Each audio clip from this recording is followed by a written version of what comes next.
Jai Hind, welcome back to the Defense Days. Today we are starting with 2025 के जो second paper में polity के questions आए हुए हैं उसका।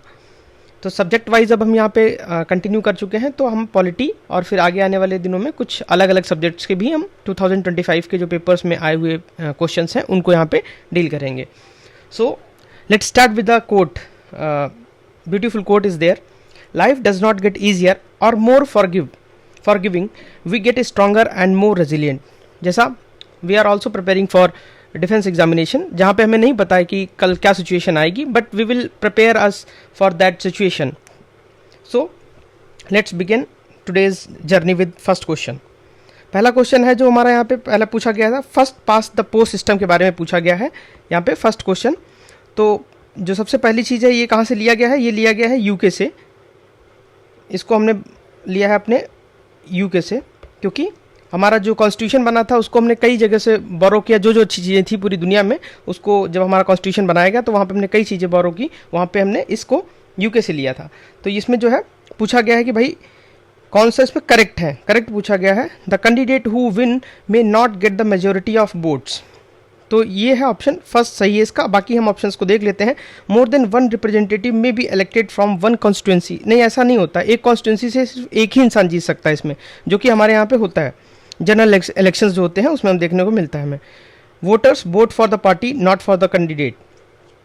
सो ऐसा नहीं है, हम कैंडिडेट को ही वोट करते हैं वहाँ पे, ना कि पार्टी को।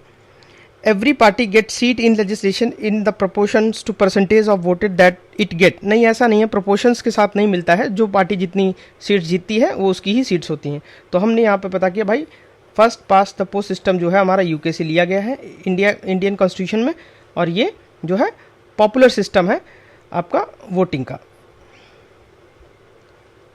अगला क्वेश्चन है जो हमारा बहुत बार पूछा गया है, इसमें जो आर्टिकल 371 जो है उसके बारे में क्वेश्चन है, और कई बार ये क्वेश्चन पूछा गया है। तो आर्टिकल जो है 371 जो है हमारा किससे रिलेटेड है, तो ये है हमारा गुजरात। बी ऑप्शन यहाँ पे जो सेकंड है उसके द्वारा गुजरात और जो महाराष्ट्र है उसको स्पेशल स्टेटस जो हमारे कुछ इंडियन स्टेट्स हैं उनको दिया गया है। तो इसका ऑप्शन जो है वो है सी। बाकी इसकी जो ट्रिक है उसमें, क्योंकि बहुत सारे आपको यहाँ पे स्टेट्स देखने को मिलते हैं, तो इसकी एक बहुत सही ट्रिक जो हमने याद कर सकते हैं, जिसे हम क्या है माता जी का नाम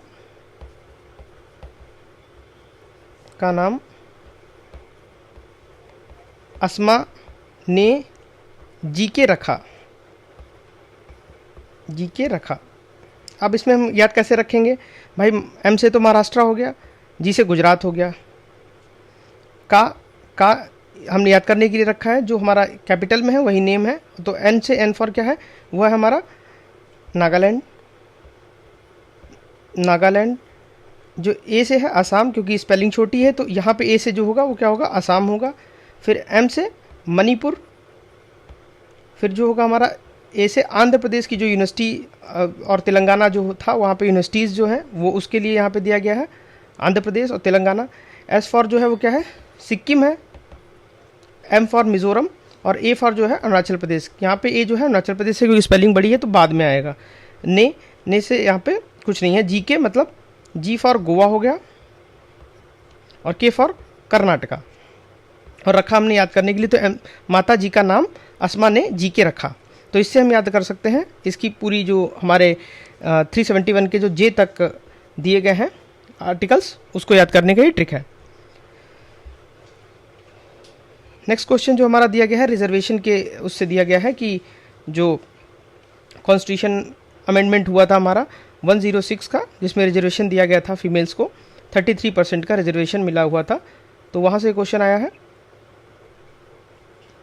तो इसका जो ऑप्शन है वो क्या है, डी, ओनली 3। क्यों पहले दो गलत क्यों हैं? Provisions of the reservation of seats for the women Lok Sabha and Rajya Sabha has in made 106 constituent. जो आपका अमेंडमेंट ऑफ कॉन्स्टिट्यूशन हुआ था 106, वहाँ पे राज्यसभा दे दिया। तो ये राज्यसभा नहीं है, वहाँ पे सिर्फ आपको किसमें, लोकसभा में दिया गया है। और जो राज्य के हमारे लेजिस्लेटिव असेंबलीज हैं वहाँ पे नॉट इन राज्यसभा, यहाँ पे नॉट लगा हुआ, राज्यसभा में नहीं है। और जो स्टेट की लेजिस्लेटिव काउंसिल है वहाँ पे भी नहीं है। तो सिर्फ 3 जगह पे है, लोकसभा में है, और जो हमारी असेंबलीज हैं वहाँ पे है, सिर्फ 2 जगह पे दिया गया है। दूसरा क्या है, there are provisions of reservation seats women in legislative assembly and council of the state. यहाँ पे देखिए legislative council of the states उसने लिख दिया है, तो यहाँ पे भी नहीं है, ये भी गलत हो गया। थर्ड लिया है there are provisions for the reservation of seats women in panchayat. हाँ, पंचायत में पहले से दिया गया था भाई प्रोविजन जो है महिलाओं को वहाँ पे देने की बात की गई है, जो कि आपके जो 73rd अमेंडमेंट हुआ था आपका पंचायत का 1992 में, वहाँ पे दिया गया था। अच्छा, इसका जो आर्टिकल है वो क्या है, 243D में बात कही गई है ये देने का। अच्छा, कैसे याद करना है इसको, 243 तो हमको पता है पंचायत का है, लेकिन डी फॉर मतलब दे दो, रिजर्वेशन दे दो लोगों को, तो डी से हम इसको याद कर सकते हैं। 243D से जो है वो हमें क्या दिया गया, वहाँ पे रिजर्वेशन दिया गया है फीमेल्स को। नेक्स्ट क्वेश्चन क्या है हमारे यहाँ पे पूछा गया है, which one of the following pair of subjects and list under the 7th schedule of Indian constitution not. मैं अगेन कहूँगा कि जो भी नॉट वाले क्वेश्चन आए उनको नॉट को आप यहाँ पे टिक कर लें, ताकि आपको जब भी आप उस क्वेश्चन को कर रहे हो तो आपको याद रहे कि नॉट पूछा है यहाँ पे, नॉट करेक्ट जो कौन सा नहीं है। तो यहाँ पे फॉरेस्ट जो है कंकरेंट लिस्ट में है, बिल्कुल है। टैक्सेस जो है स्टेट एंड लैंड बिल्डिंग जो है वो स्टेट लिस्ट में है। इंश्योरेंस जो है वो यूनियन लिस्ट में, लेकिन सेंसस जो है वो करंट लिस्ट में नहीं है, कंकरेंट लिस्ट में नहीं है। तो किस में है भाई, वो है हमारा यूनियन लिस्ट में, यूनियन लिस्ट के अंदर आता है सेंसस, तो ऑप्शन इज डी। अच्छा, जो 7th शेड्यूल आपका है वो किससे है, लिस्ट उसमें 3 प्रकार की दी गई हैं। कौन कौन सी आपकी 3 लिस्ट दी गई हैं, वो है यूनियन लिस्ट, आपकी यूनियन लिस्ट दी गई है, स्टेट लिस्ट दी गई है और कंकरेंट लिस्ट दी गई हैं, 3 लिस्ट। अच्छा, उन तीनों में जो सब्जेक्ट्स पूछे जाते हैं वो क्या है, यूनियन में कितने सब्जेक्ट हैं, टोटल आपके 100 सब्जेक्ट्स हैं। फिर आपके स्टेट में जो है वो कितने हैं, 61 सब्जेक्ट्स हैं। फिर आपके कंकरेंट जो लिस्ट है, जो हमने कहाँ से ली है, ऑस्ट्रेलिया से ली है, और वो 52 सब्जेक्ट्स हैं। तो ये हमारे सब्जेक्ट्स दिए हैं कि कितने सब्जेक्ट किस लिस्ट में दिए गए हैं हमारे जो कॉन्स्टिट्यूशन है उसके अंदर। नेक्स्ट क्वेश्चन पे आते हैं हम, which are the following statement about the motion. जो हमारे मोशंस होते हैं पार्लियामेंट के अंदर, उनके बारे में क्वेश्चन आया है, उनके मोशंस के बीच में कौन सा हमारा यहाँ पे बात की गई है। लिखा हुआ है, a motion of no confidence can be admissible against the individual minister. यहीं पे ये गलत हो जाता है कि भाई करेक्ट पूछा है, पहली बार क्वेश्चन देख लेते हैं हम कि करेक्ट पूछा है, तो ये तो गलत हो गया क्योंकि इसने इंडिविजुअल बोल दिया है। इंडिविजुअल मिनिस्टर्स के खिलाफ नहीं आता है no confidence. No confidence motion हमेशा काउंसिल ऑफ मिनिस्टर्स के खिलाफ आता है, तो ये वाला गलत हो गया हमारा first option. No confidence motion must set out ground on which it is based. नहीं, ग्राउंड की जरूरत नहीं होती है वहाँ पे आपको, तो ये भी गलत हो गया। ग्राउंड नहीं जरूरत होती है, नो कॉन्फिडेंस लाने के लिए लाया जा सकता है विदाउट किसी ग्राउंड के बताए हुए। Rajya Sabha is not empowered to entertain the no confidence motion। Rajya Sabha जो है नहीं है इंटरटेन करने मोशन ऑफ नो कॉन्फिडेंस। तो यहाँ पे पूछा है करेक्ट, हाँ ये बिल्कुल सही है क्योंकि ये सही है, इसलिए जो वहाँ पे करेक्ट पूछा है। तो राज्यसभा नॉट एम्पावर्ड, हाँ राज्यसभा से एम्पावर्ड नहीं होती राज्यसभा। किसको, नो कॉन्फिडेंस तो हमेशा कहाँ आता है, जो नो कॉन्फिडेंस मोशन होता है वो याद रखना कहाँ, no confidence always lay down Lok Sabha.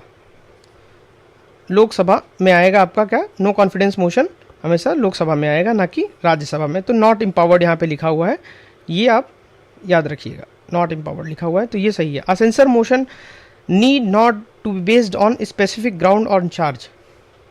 जरूरत होती है सेंसर मोशन के लिए, तो आपको क्या चाहिए है, आपके पास ग्राउंड होना चाहिए। जब आप सेंसर मोशन लगाना चाहते हैं किसी भी जो आपका बिल आया हुआ है, अगर उसमें कोई सेंसर मोशन लगाएगा तो उसके पास ग्राउंड होना चाहिए कि किस ग्राउंड पे जो है वो सेंसर मोशन अप्लाई करना चाहते हैं वहाँ पे। तो ये दोनों अगर देखा जाए, बी और डी जो है स्वैप कर दिया है आपस में, उसमें लिख दिया है नो ग्राउंड नीडेड और यहाँ पे लिख दिया है कि उसके स्पेसिफिक ग्राउंड्स होने चाहिए। तो यहाँ पे ऑप्शन सी इज राइट। अब बात आती है पार्ट 4A कॉन्स्टिट्यूशन का, जो हमारा पार्ट 4A वहाँ से क्वेश्चन पूछा गया है, deals with the following areas. Deal पूछा गया किस में करता है, तो वो है हमारा FD फंडामेंटल ड्यूटीज़, जो कि हमारी जो है आर्टिकल 51A में दी गई हैं। फंडामेंटल जो ड्यूटीज़ हैं पार्ट 4A में दिया गया है ये, और जो ये हमारा ऐड हुआ था 42nd अमेंडमेंट से ऐड हुआ था 1976 में, और किसके रिकमेंडेशन पे, स्वरण सिंह कमेटी जो थी वहाँ से रिकमेंडेशन मिला था, उसके बाद इंदिरा गांधी की सरकार में इसको ऐड किया गया। अगला क्वेश्चन है which of the following statement about the Tashkent agreement. Tashkent agreement के बारे में पूछा गया है यहाँ पे क्वेश्चन। तो ताशकंद एग्रीमेंट के बारे में क्या सही है पूछा गया है। तो पहला पूछा गया है this is an agreement between India and Soviet Union. ऐसा नहीं था, सोवियत यूनियन के साथ नहीं था। It was an agreement between the India and Pakistan. Yes, option B is right. India and Pakistan के बीच में ये क्या था, हमारा एग्रीमेंट हुआ था उस समय पे। अच्छा, ताशकंद डिक्लेरेशन था क्या, ये पीस एग्रीमेंट था एक।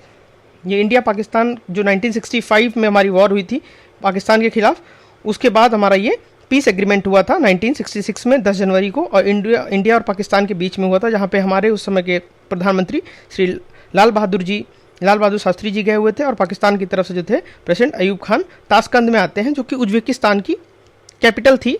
और उस समय जो उज्बेकिस्तान हुआ करता था वो यूनियन सोवियत का आपका पार्ट था, जिसको हम यूएसएसआर भी कहते हैं। बाद में वो डिसइंटीग्रेट हुआ, और रशिया जो था आज का रशिया, उसमें से कई सारे अलग अलग छोटे कंट्रीज निकल के आते हैं।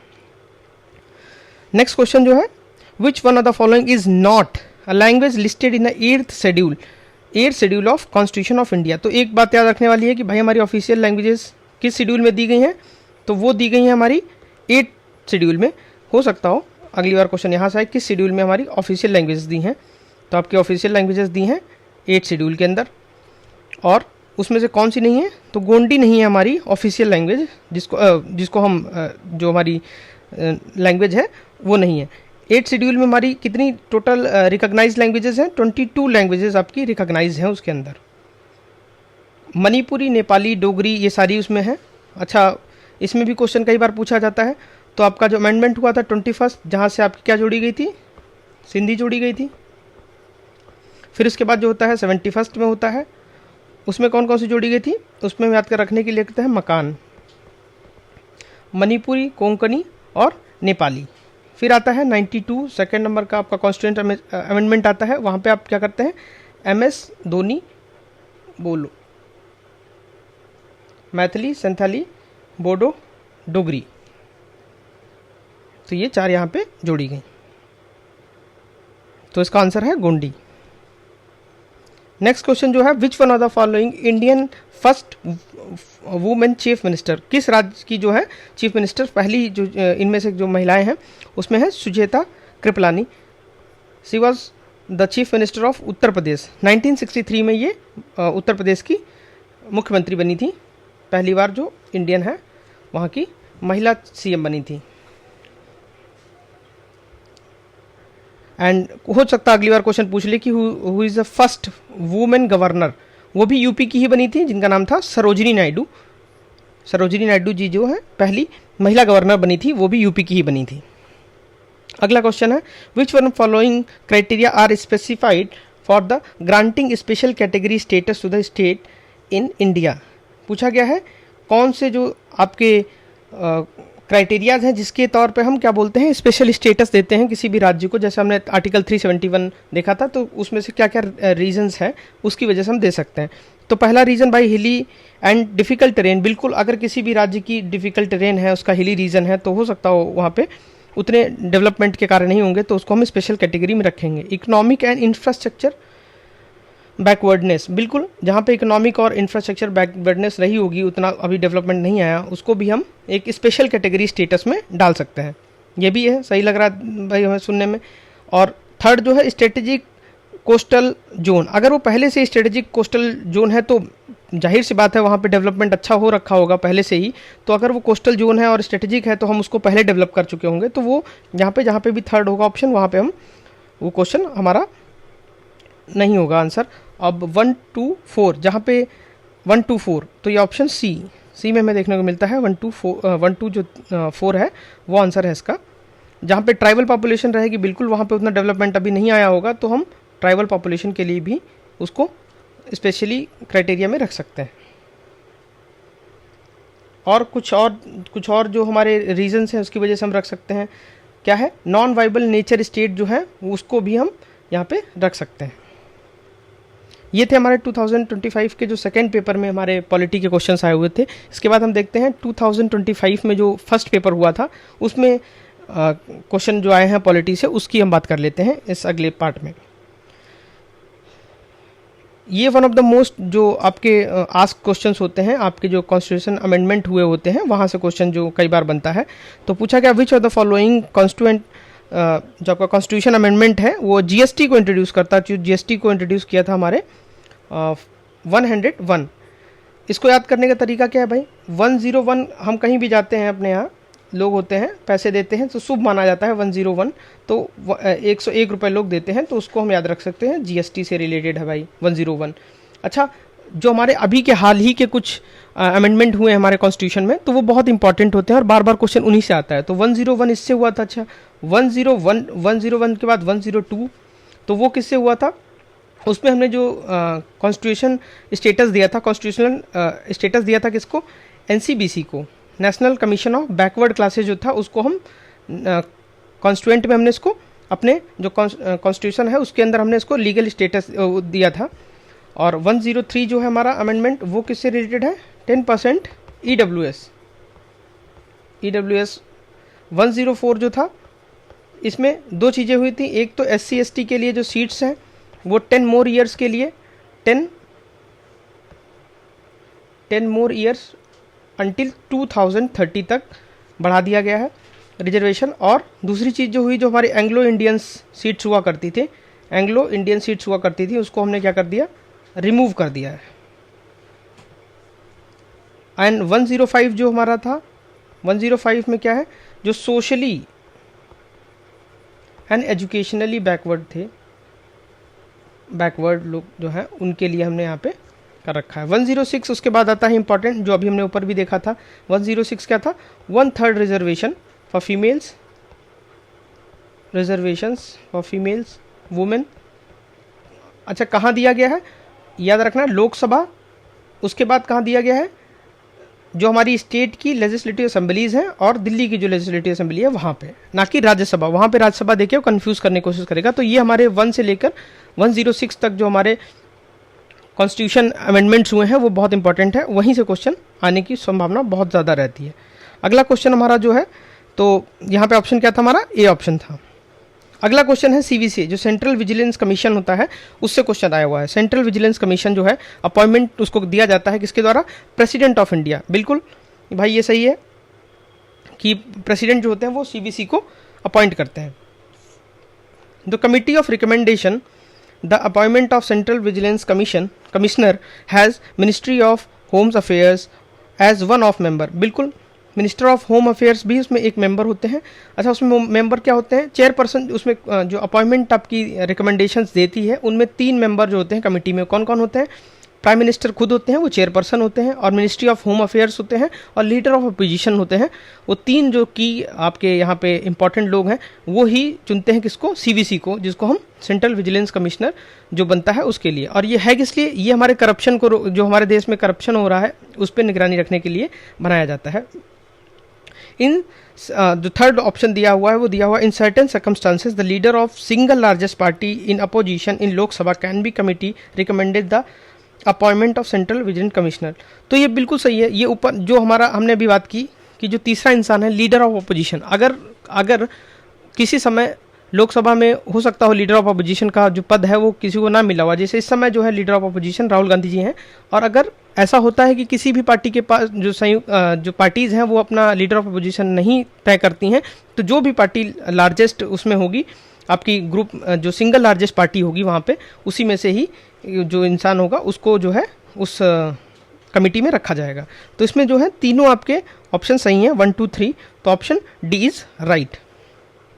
अगला क्वेश्चन आता है नीति आयोग से। जितने भी हमारे इंस्टीट्यूशन हैं हमारे इंडिया के अंदर, जो चाहे वो कॉन्स्टिट्यूशनल इंस्टीट्यूशन हो, चाहे वो लीगल या स्टेचुटरी बने हों बाद में, वो काफ़ी इंपॉर्टेंट है और क्वेश्चन उन्हीं से ही आता है। जैसे यहाँ पे नीति आयोग से पूछा गया है। अब नीति आयोग में पूछा गया है, prime minister of India is the chairperson of governing council. बिल्कुल, जो हमारी नीति आयोग होता है। अच्छा, ये नीति आयोग ने किसको रिप्लेस किया था, जो हमारे यहाँ पे प्लानिंग कमीशन आ रहा था, पहले जो काम प्लानिंग कमीशन किया करता था उसी को ही रिप्लेस किया है हमारी नीति आयोग ने। आफ्टर बीजेपी गवर्नमेंट आने के बाद ये यहाँ पे उसको रिप्लेस किया गया, उसको नाम दिया गया नीति आयोग। एक नया संस्था बनती है और वहाँ के जो एक्स ऑफिशियो चेयरपर्सन होते हैं वो हमारे प्राइम मिनिस्टर होते हैं। तो prime minister ex officio chairperson होते हैं नीति आयोग के। द गवर्निंग काउंसिल जो चीफ, और जो दूसरा ऑप्शन दिया गया, जो दूसरा यहाँ पे पॉइंट दिया गया है, lieutenant governor of Ladakh is a member of governing council. बिल्कुल सही है। अच्छा, इसमें जो दूसरे मेंबर्स होते हैं वो कौन होते हैं? स्टेट के जितने भी चीफ मिनिस्टर्स होंगे वो सारे के सारे इसके मेंबर होंगे, और जो यूटी के अंदर लेजिस्लेशन जो कर रहे होते हैं वो लेफ्टिनेंट गवर्नर्स होते हैं, तो they are also the part of NITI Aayog, तो वो भी होंगे आपके जो लद्दाख है, क्योंकि लद्दाख एक यूटी है, तो यूटी के जो लेफ्टिनेंट गवर्नर होंगे वो भी इसके पार्ट होंगे। तो ये दोनों ऑप्शन आपके सही हैं, both 1 and 2 is right answer.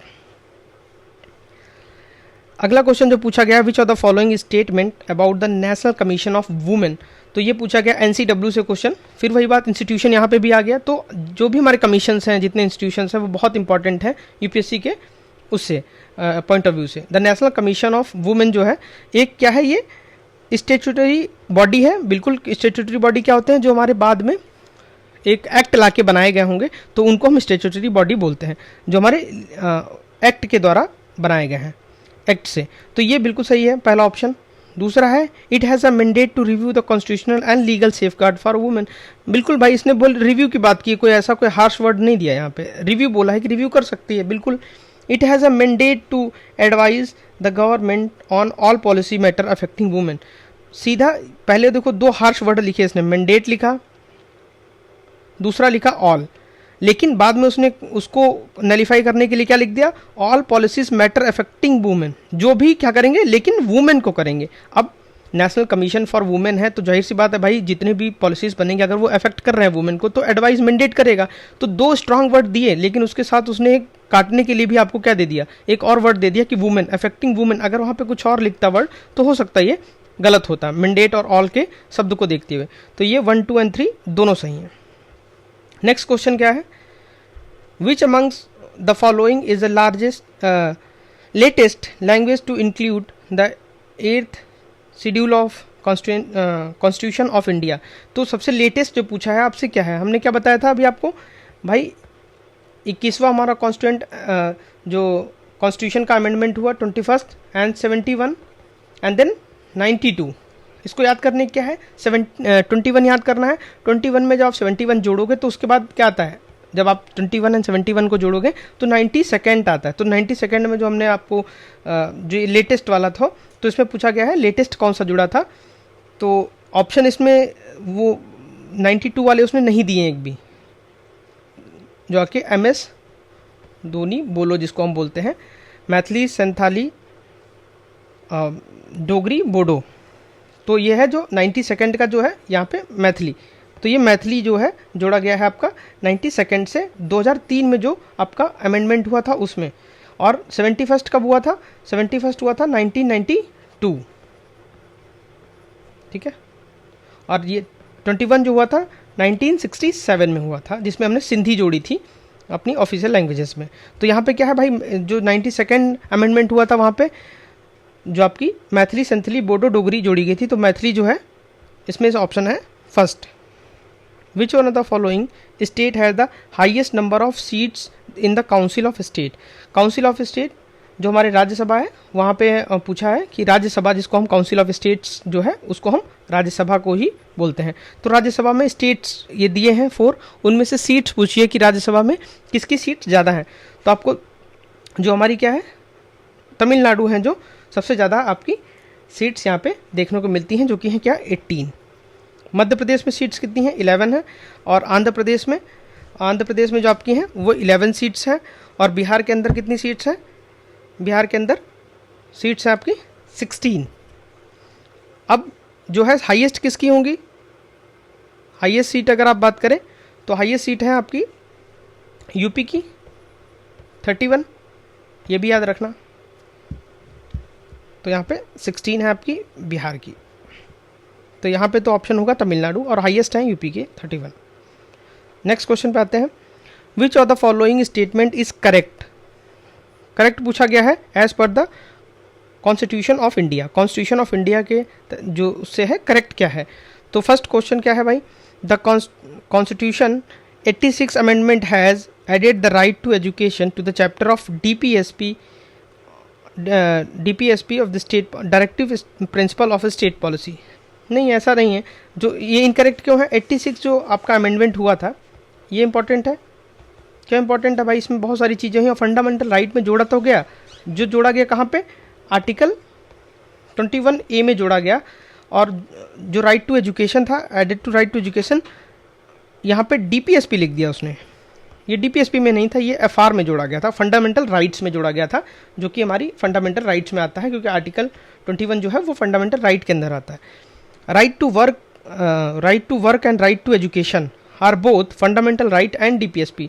Right to education तो है हमारा, जो फंडामेंटल राइट भी है, और फंडामेंटल हमारा जो डीपीएसपी भी है, लेकिन राइट टू वर्क नहीं है। राइट टू वर्क जो है वो क्या है? डीपीएसपी है, जिसको हम आर्टिकल, जो कि हमारा जो राइट टू वर्क है वो हमारा आर्टिकल 41 में आता है, लेकिन हमारा वो राइट टू वर्क जो हमारा है वो फंडामेंटल राइट नहीं है, इसलिए जो है ये भी गलत हो जाता है। तो नीदर 1 नॉर 2 इसमें जो है राइट आंसर होगा। As defined in article 12 of the constitution of India, state include. अच्छा, यहाँ पे स्टेट की बात कर रहा है, स्टेट किसे बोलते हैं, और स्टेट का जो है जो आपकी स्टेट है उसमें क्या क्या इंक्लूड होता है। तो उसमें इंक्लूड क्या होता है भाई?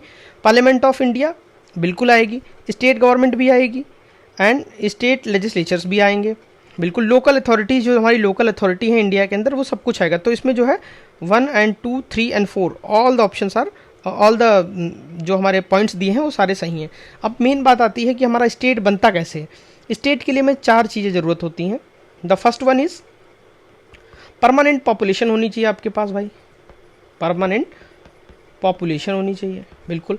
अब वो पॉपुलेशन जब आ जाएगी तो वो एक कहाँ रहनी चाहिए? वो डेफिनिट डिफाइंड जो आपका है टेरिटरी में रहनी चाहिए, डिफाइंड टेरिटरी होनी चाहिए। जब वो टेरिटरी में रहेगी तो भाई उसको कंट्रोल करने के लिए एक गवर्नमेंट भी बनेगी, और वो गवर्नमेंट कब बनेगी? जब भाई किसी से तो कंट्रोल नहीं होना चाहेंगे वो, तो वो सोवरेनिटी मांग करेंगे, तो वो सोवरन होना चाहिए। तो ये हमारी क्या है? स्टेट बनने की 4 सबसे महत्वपूर्ण चीज़ें हैं। परमानेंट पॉपुलेशन होनी चाहिए, वो डिफाइंड टेरिटरी में रहनी चाहिए, और वो गवर्नमेंट के द्वारा रेगुलेट होनी चाहिए। और गवर्नमेंट रेगुलेट कैसे करेगी? सोवरेनिटी जब होगी किसी स्टेट के पास, तो वो अपना गवर्नमेंट बनाएगी और उसको कंट्रोल करेगी। तो आर्टिकल जो 12 है हमारा, आर्टिकल 12 जो है स्टेट की हमें डिफिनीशन देता है कि स्टेट हमारा क्या है। उसमें जितनी भी गवर्नमेंट है, from the higher level, from आपका जो पार्लियामेंट है वहाँ से लेके जो लोकल अथॉरिटीज़ हैं, उस सबको मिलाकर जो with in the Indian territory होता है, उसको हम एक आपकी स्टेट बोलते हैं। क्वेश्चन पूछा गया है, which one of the following description with regard the parliamentary privileges of member of parliament of India is are correct. Again correct लिखा है भाई, इस पर हमें टिक कर लो कि हमें करेक्ट बताना है क्या करेक्ट है हमारा। The speaker is empowered to refer suo motu any question of privilege for the investigation. भाई बिल्कुल, स्पीकर को क्यों बनाया गया है वहाँ पे? स्पीकर जो भी अगर कोई बैठा हुआ है लोकसभा या राज्यसभा के अंदर, तो उसके पास एक अथॉरिटी होती है कि वो शू मोटो ले सके किसी भी क्वेश्चन अगर वहाँ पे प्रिविलेज किया जा रहा है इन्वेस्टिगेशन के लिए, तो वो बिल्कुल है भाई, क्योंकि इसको पार्लियामेंट जो आपकी पार्लियामेंट्री जो प्रोसीजर है उससे बना रहेगा, बिल्कुल राइट ऑप्शन है। The question of privilege is accorded priorities over other item in a list of business. बिल्कुल, क्यों ये क्यों ज़रूरी है भाई? जो हमारी हमने भी बात की थी, पार्लियामेंट्री जो प्रोसीजर्स हैं उसको बनाए रखने के लिए जो प्रायोरिटी मैटर्स होंगे किसी लिस्ट में, वो बिजनेस के जो हमारा पार्लियामेंट में बिजनेस हो रहा है उसके लिए जो है प्रिविलेज मिलेगा। जो हमारे क्वेश्चन पूछते हैं, जो हमारे एमपीज रहते हैं वहाँ पे, वो हमारे रिप्रेजेंटेटिव हैं जो इंडियन सिटीजन्स हैं उनके, तो उनको वो दिया जाएगा। The privilege extend to freedom from preventive arrest and detention. ये सही नहीं है। ये सही क्यों नहीं है भाई? इसका रीज़न क्या है? मेंबर ऑफ जो पार्लियामेंट होते हैं वो इंजॉय करते हैं इम्यूनिटी ऑफ, जो आपके सिविल केसेस होते हैं उसमें तो अरेस्ट का तो उनको जो इम्यूनिटी दी गई है वो ठीक है। वो भी कब? जब सेशन चल रहा होगा पार्लियामेंट का, बिफोर एंड आफ्टर 40 डेज़ के लिए जो है वहाँ पे दिया गया है सिविल केसेस के लिए। बट उनको अरेस्ट और क्रिमिनल केसेस के लिए जो अंडर प्रिवेंटिव डिटेंशन जो आता है, क्रिमिनल केस के लिए नहीं है। क्रिमिनल केस आप ऐसा नहीं, क्रिमिनल एक्ट करके आप पार्लियामेंटेरियन हैं या कुछ भी हैं तो वो बच जाएंगे, नहीं, क्रिमिनल केसेस के लिए नहीं है। सिविल केसेस में वो भी 40 डेज़ के लिए वो चीज़ अलाउ है, तो दी गई है उनको वो छूट। तो ठीक है, तो इसका जो ऑप्शन होगा वो क्या होगा? 1 and 2, मतलब सी ऑप्शन इसका राइट है। Which one among the following statement about the adjournment motion in the parliament of India is not correct. Again यहाँ पे नॉट आ गया भाई, नॉट करेक्ट, आप फिर से उसको यहाँ पे सर्कल कर लीजिए। क्वेश्चन फिर से नॉट करेक्ट से पूछा गया, सही नहीं है पूछा गया है। Its objective is to draw attention of house to an recent matter of urgent public importance. बिल्कुल भाई, जो पब्लिक अगर कुछ अर्जेंट मुद्दा आ गया है पार्लियामेंट के अंदर तो वहाँ पे ये इसको जो अर्जेंट पब्लिक इंपॉर्टेंस देने के लिए उस मैटर को सुना जा सकता है। बिल्कुल। Adjournment motion is an extraordinary process. बिल्कुल भाई, एक्स्ट्राऑर्डिनरी प्रोसेस है ये। The motion can be invoked on any matter of urgent, any लग गया यहाँ पे, वेग वर्ड आ गया any matter of urgent importance that may even be within the jurisdiction of state government भी आ गया। स्टेट गवर्नमेंट का भाई पार्लियामेंट से क्या लेना देना, तो स्टेट गवर्नमेंट का तो स्टेट गवर्नमेंट देखेगी, उसके लिए हमारे हर एक स्टेट में क्या है, लेजिस्लेचर जो है हमारे असेंबलीज बनी हुई हैं, तो वो जो मुद्दा होगा वो वहाँ पे सुना जाएगा। The chair has absolute discretion to refuse a consent. बिल्कुल, जो हमारे लोकसभा के स्पीकर होते हैं उनके पास ये एब्सोल्यूट डिस्क्रिशन होता है कि वो उस चीज़ को कंसेंट दे सकते हैं या रिफ्यूज़ कर सकते हैं। अब दो चीज़ें होती हैं, एक होता है आपका क्या, एडजमेंट मोशन, एडजमेंट, एक होता है प्रोवोकेशन।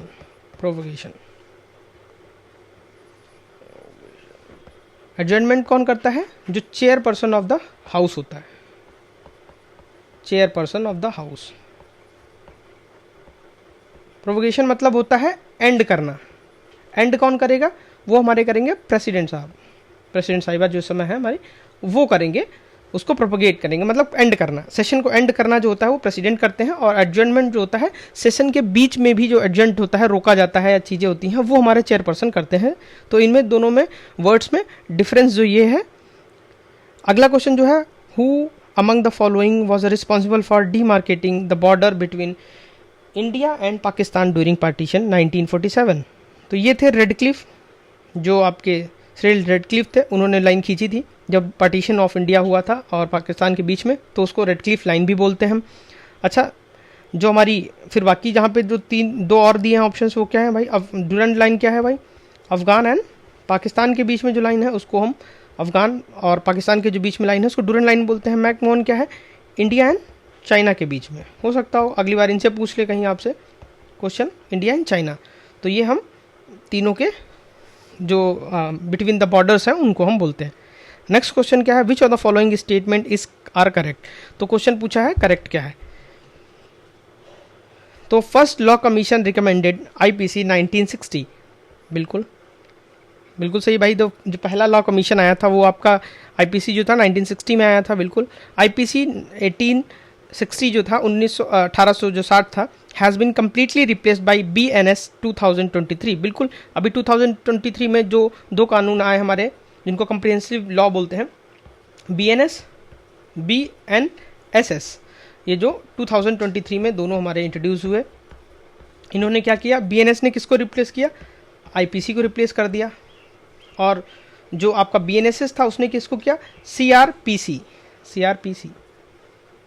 जो था उसको हम, जो BNSS है उसने CRPC को रिप्लेस किया। तो हो सकता है अगली बार ये CRPC और BNSS से पूछ ले क्वेश्चन। तो ये जो है ऑप्शन सी ऑप्शन राइट होगा, both 1 and 2। Consider the following statement the regard to sitting up the backward class commission. अच्छा, अभी तक इंडिया में दो जो आपके बैकवर्ड क्लास कमीशंस आए हैं वहाँ से ये क्वेश्चन पूछा गया है। The first backward class commission set up by the government of India is popularly known as Kaka Kelkar commission.